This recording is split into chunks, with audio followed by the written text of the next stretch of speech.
지금부터 173년 전에 영국 스코틀랜드 에덴버그 대학의 제임스 심프슨이라고 하는 교수가 클로노포럼이라고 하는 최초의 마취제를 발명하게 됐습니다.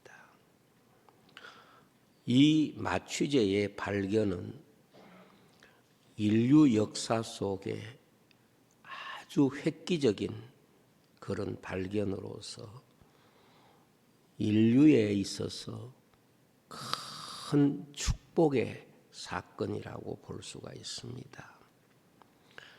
왜냐하면 이 마취제로 인해서 환자들이 고통 없이 수술을 받게 됨으로써 과거에 도무지 살릴 수 없는 생명들을 너무도 많이 구원할 수 있었기 때문입니다.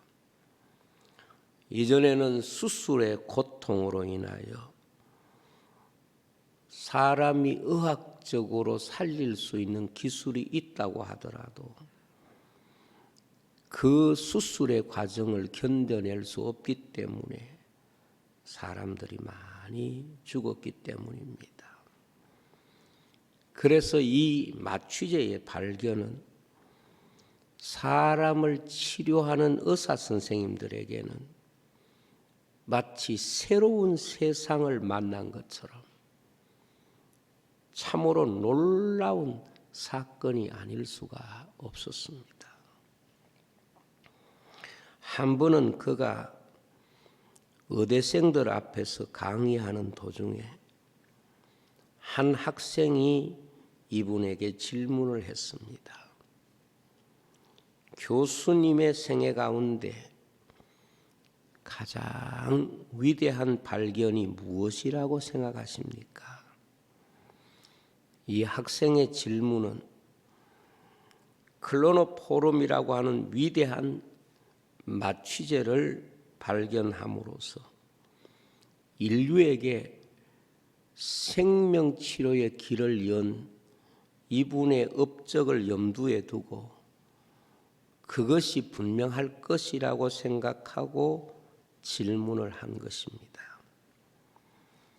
그런데 심프슨 교수는 한참이나 생각하다가 질문한 학생에게 이렇게 대답을 했습니다. 나의 인생 가운데 가장 위대한 발견은 내가 온전하지 못하다는 것을 발견한 것이고 나에게 가장 필요한 것은 하나님이다 하는 사실을 깨달은 것이라고 이야기를 했습니다. 그는 자신의 삶을 이렇게 이야기를 했습니다. 내가 한 일보다 내가 할 수 없는 일이 훨씬 많다는 것을 나는 잘 알고 있다. 내가 발견한 것으로 인하여 고통 속에 있는 환자가 치료를 받고 건강한 모습을 발견하는 것도 내가 많이 보아왔지만은 내 자신의 힘으로 고치지 못함으로 의사 앞에서 고통스럽게 죽어가는 환자를 나는 훨씬 더 많이 보았다. 어떻게 보면 한 인생을 진실로 구원할 수 있는 분은 하나님 은혜가 아니면 아무것도 아니다.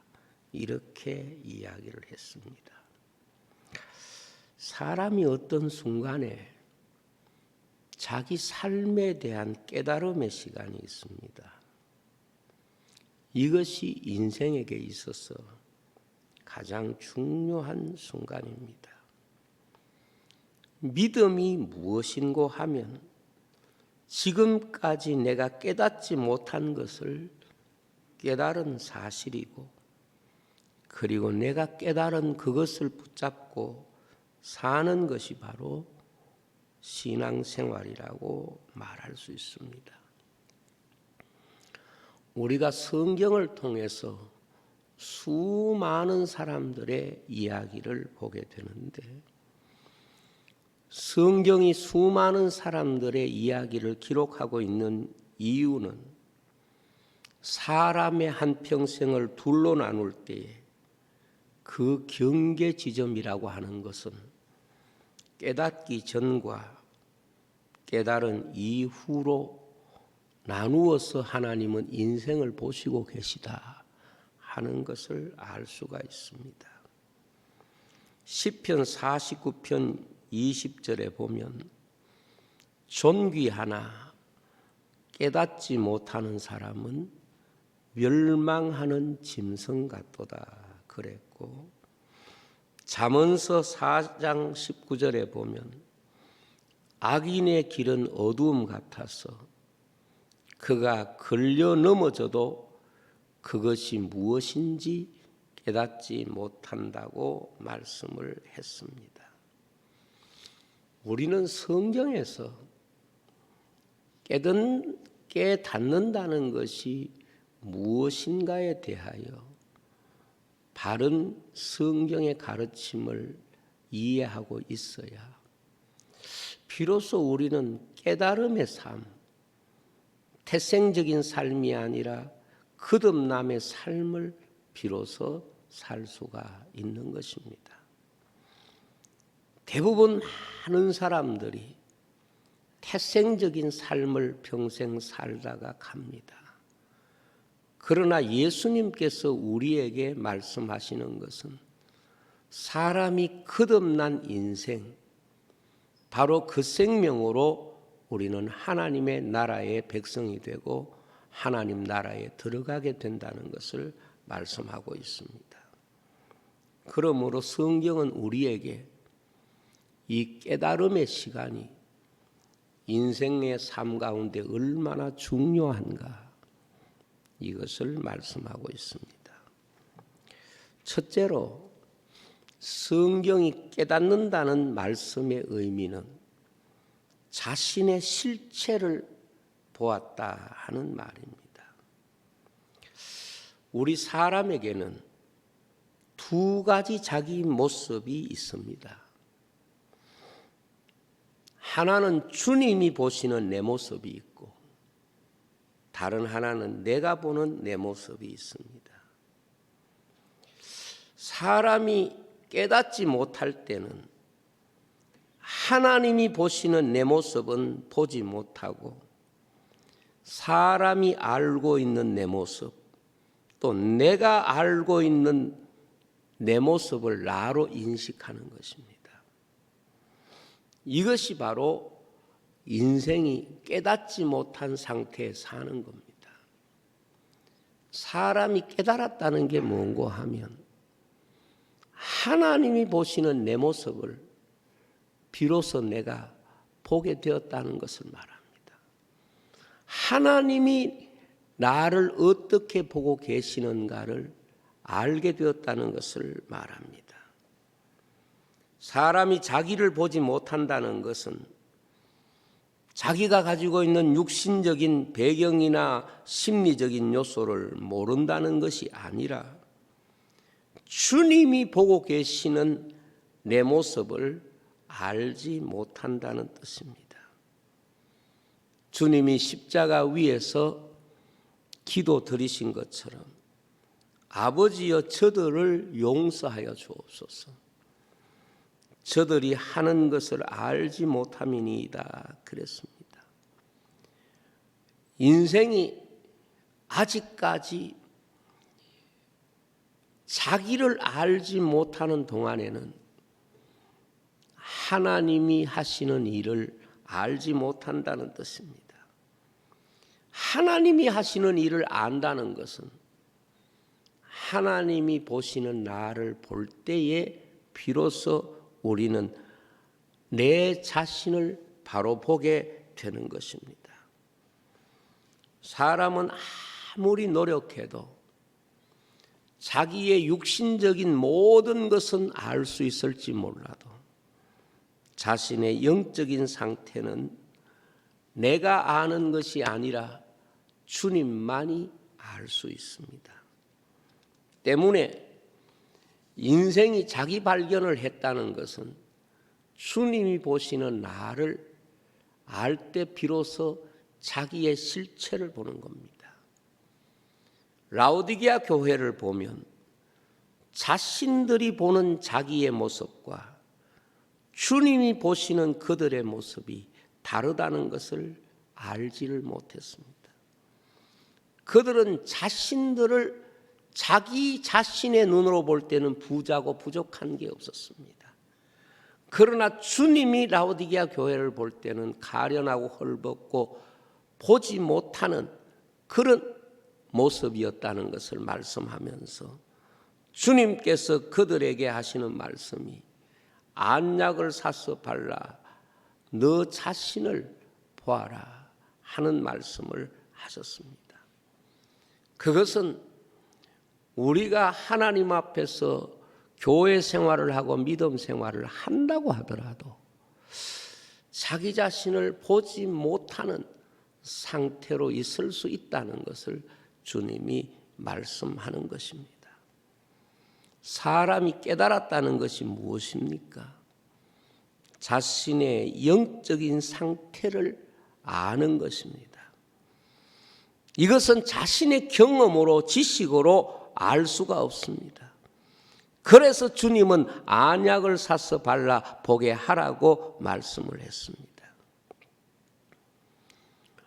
사무엘이 이새의 집에 갔을 때에 하나님이 사무엘에게 하신 말씀이 무엇인가 하면 사람은 외모를 보지만은 나는 중심을 본다고 말했습니다.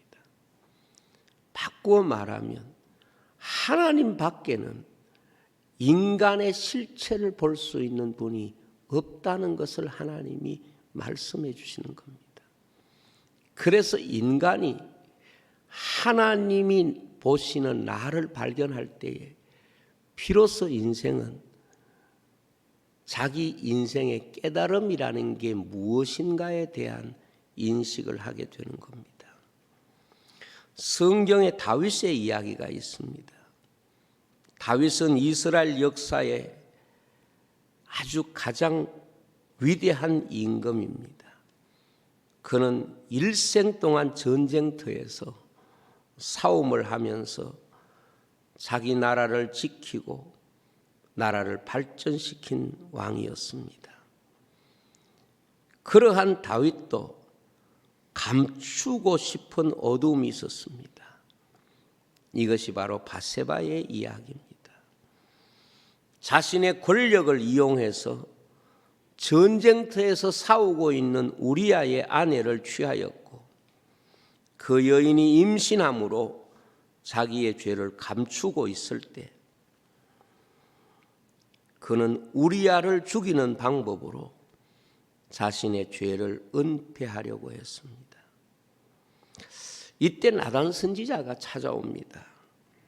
나단 선지자는 자기 앞에 있는 다윗을 향하여 하나의 이야기를 합니다. 다윗의 이야기입니다. 다윗은 자기의 이야기를 함에도 불구하고 자기의 이야기인 줄 몰랐습니다. 왜냐하면 찔림은 있었겠지만 자기가 한 일은 자기의 실제적인 모습은 아무도 모른다고 생각을 했기 때문에 그렇습니다. 그런데 나단 선지자는 다윗에게 그의 실제 얼굴을 보여주었습니다.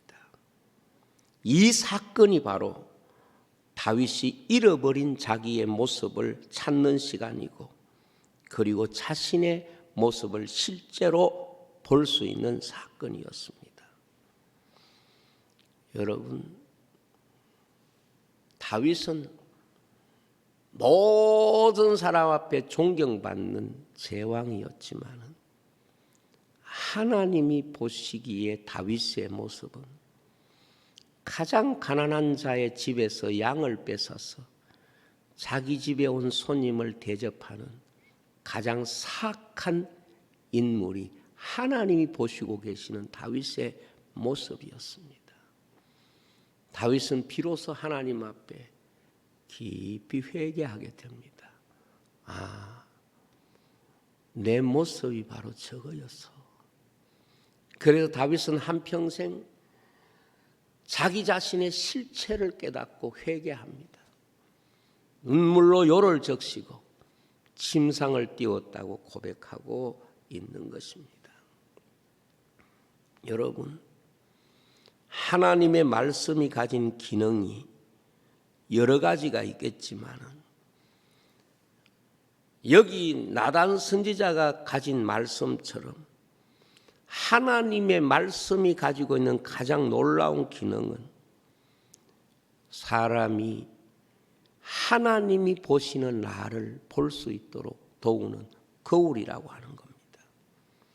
그래서 성경은 하나님의 말씀은 곧 우리 자신을 보게 하는 거울이기 때문에 하나님의 말씀만이 인생은 자기 자신이 보지 못하는 자기를 보게 하는 놀라운 은혜를, 역사를, 권세를 가지고 있음을 말합니다. 야고보서 1장 23절에서 25절에 보면 누구든지 말씀을 듣고 행하지 아니하면 그는 거울로 자기의 생긴 얼굴을 보는 사람과 같아서 제 자신을 보고 가서 그 모습이 어떠했는지를 곧 잊어버리거니와 자유롭게 하는 온전한 율법을 들여다보고 있는 자는 듣고 잊어버리는 자가 아니요 실천하는 자니 이 사람은 그 행하는 일에 복을 받으리라 그랬습니다.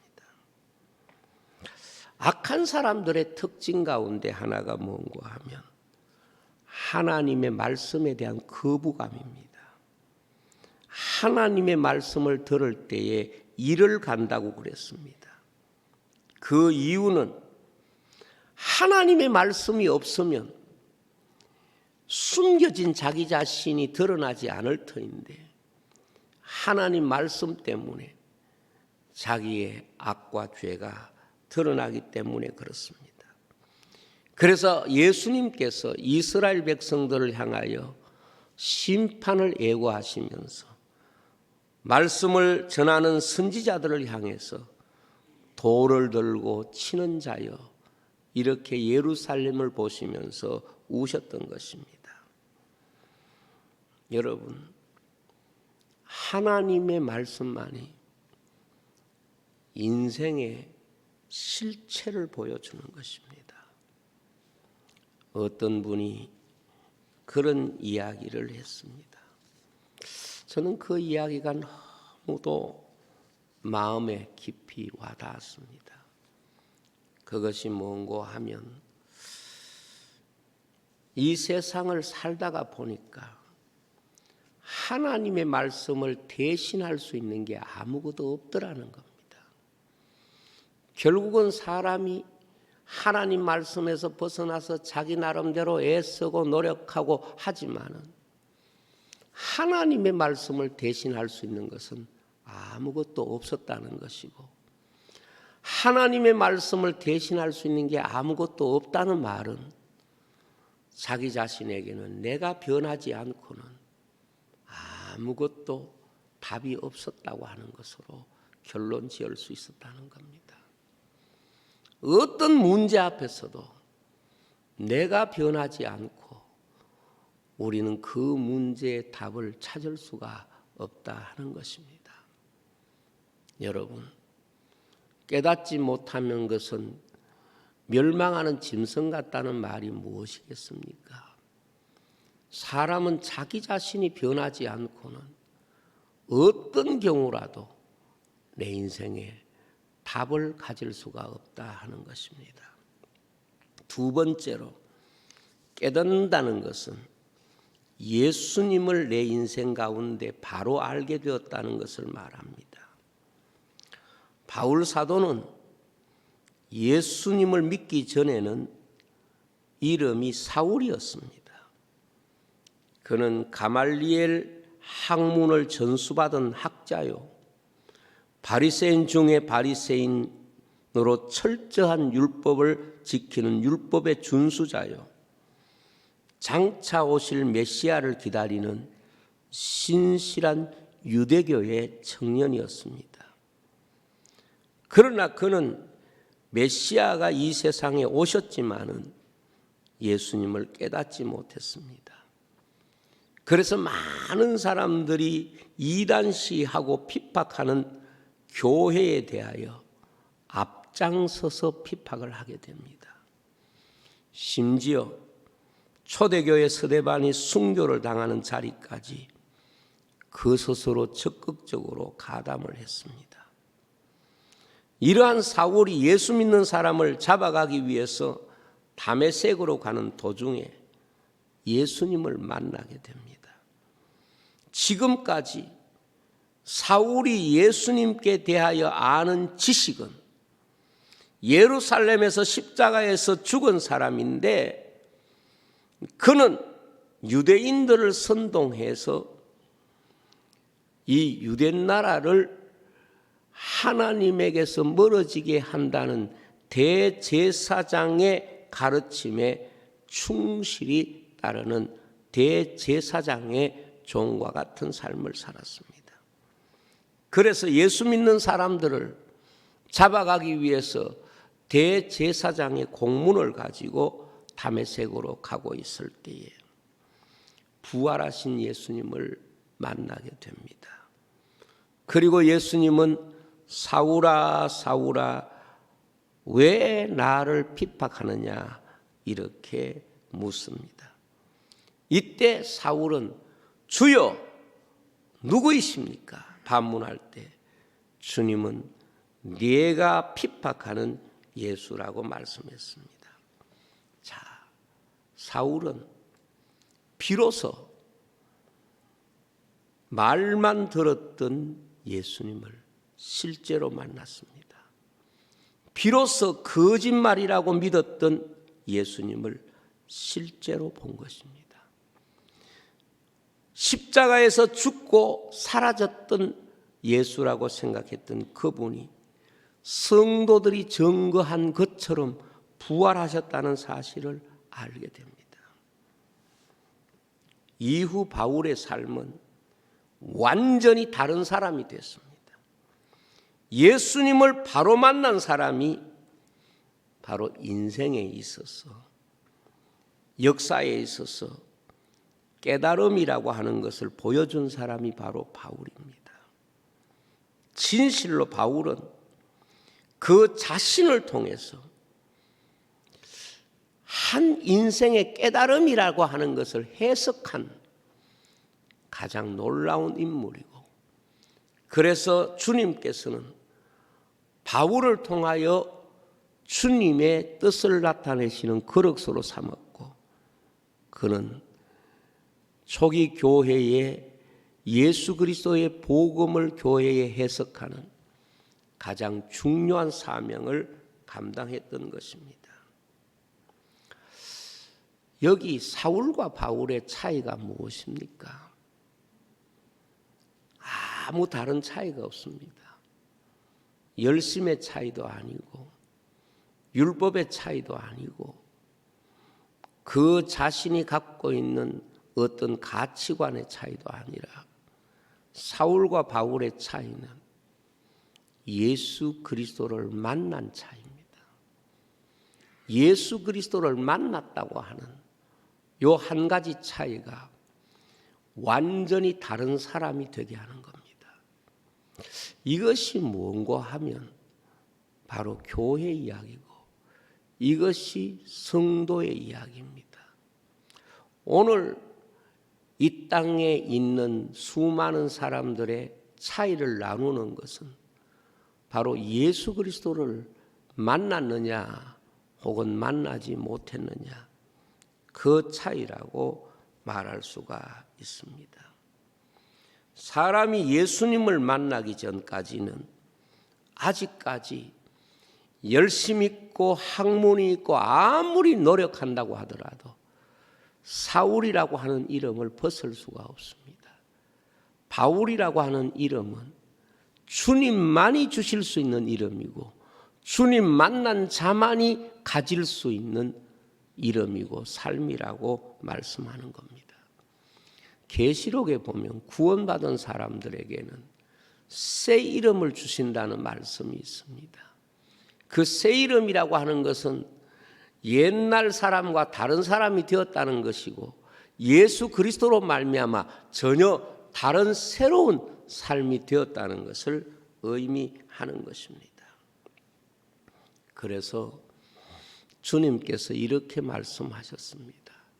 나더러 주여 주여 하는 자마다 다 천국에 들어갈 것이 아니다 하는 말은 행위로 주님을 구원을 얻는 것을 우리에게 말씀하는 것이 아니라 실제적으로 자기 자신이 예수 그리스도를 만나고 그 예수 그리스도를 만난 삶이 실제적으로 예수님을 따라서 사는 삶을 의미하는 것입니다.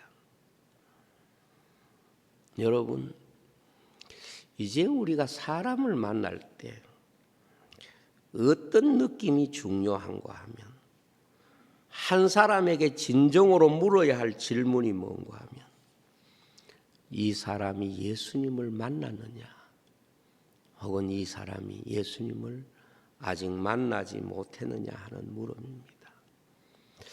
바울의 선교라고 하는 것은 다른 게 아닙니다. 이 사람이 진정 예수 그리스도를 만났느냐 혹은 예수 그리스도를 만나지 못했느냐 이 부분에 대한 바울의 선교의 핵심이 있는 것입니다.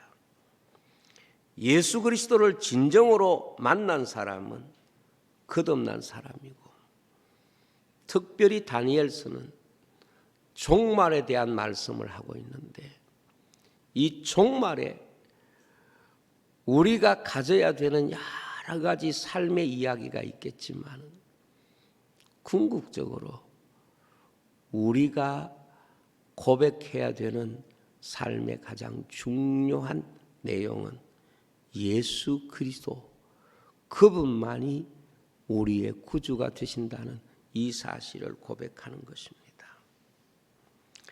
성경에 보면 십자가의 강도가 구원받는 사건이 나옵니다.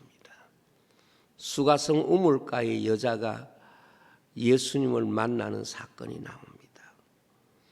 또 귀신 들린 막달라 마리아가 예수님 앞에 충성하는 이야기가 나옵니다.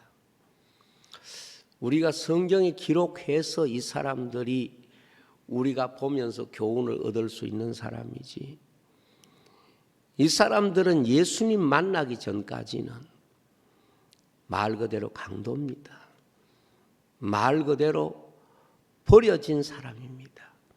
말 그대로 포기된 인생입니다.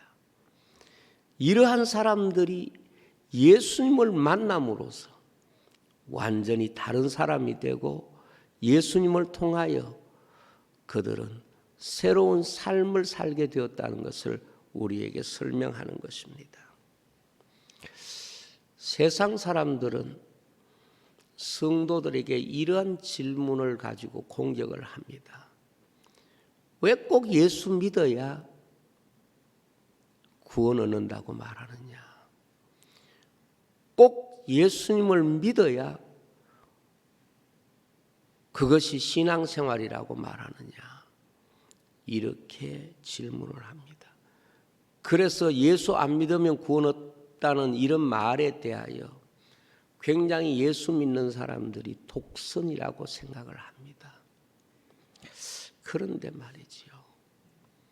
여러분, 예수님 이외에 답이 있습니까? 예수님 이름 이외에 구원의 이름이 있습니까? 그렇다고 하면 기독교는 독선이지요. 그러나 예수님 이름 이외에는 구원이 없고 답이 없기 때문에 기독교가 말하는 예수 그리스도를 믿어야 구원 얻는다는 것은 진실인 거지 독선이 아닌 것입니다. 진실은 아무리 적은 사람이 그것을 소유한다고 하더라도 그것이 진리인 것이지, 숫자가 많다고 해서 진리가 되는 것은 아니라는 걸 우리가 너무도 잘 알고 있습니다. 우리는 이 땅 살면서 이 시대에 가장 중요한 깨달음의 두 가지 원칙이 있습니다. 그게 뭔가 하면 하나님이 보시는 나를 정말 보고 있느냐 하는 문제고, 다른 하나는 하나님이 보내신 그 아들 예수 그리스도를 진정으로 만나고 있느냐, 그분을 위해서 살고 있느냐, 그분의 이름이 나의 이름이 되었느냐. 이것이 바로 우리가 이 땅을 살아가면서 내가 하나님 앞에서 깨달은 인생으로 사는지, 아니면 아직까지 깨닫지 못하고 사는 인생인지, 이것을 결정짓는 가장 중요한 경계선이고 문이라고 그렇게 믿습니다. 여러분, 오늘 우리가 이 땅을 살아가면서 진실로 여러분들이 주님이 보시는 나를 보는, 그래서 주님이 보시는 나를 붙잡고 주님이 보시는 나를 통해서 내 자신의 모습을 언제나 하나님 앞에 드려야 되는 것입니다. 예루살렘 성처럼 이 성을 40몇 년 동안 지었고 이렇게 웅장합니다. 이렇게 말하지만 주님은 그 성을 보시면서 눈물을 흘리시면서 이렇게 말했습니다. 너희들의 눈에는 감추어져 있다는 겁니다. 보지 못한다는 겁니다. 이게 우리 인생이 깨닫지 못하는 삶의 가장 어떻게 보면 실질적인 모습이라고 말할 수 있습니다. 저는 교회는 어떤 의미에서 이 두 가지를 만나기 위해서 이 땅에 세워져 있고, 그리고 이 두 가지를 만난 사람들의 이야기가 교회가 가지고 있는 생명운동의 가장 중요한 요소라고 믿습니다. 여러분, 주님이 보시는 나를 볼 수 있기를 바랍니다. 그리고 하나님이 우리에게 보내주신 예수 그리스도, 그분을 진정으로 내 인생 가운데 만나시는 주의 백성이 되시길 바랍니다. 기도하겠습니다. 아버지 하나님, 감사합니다.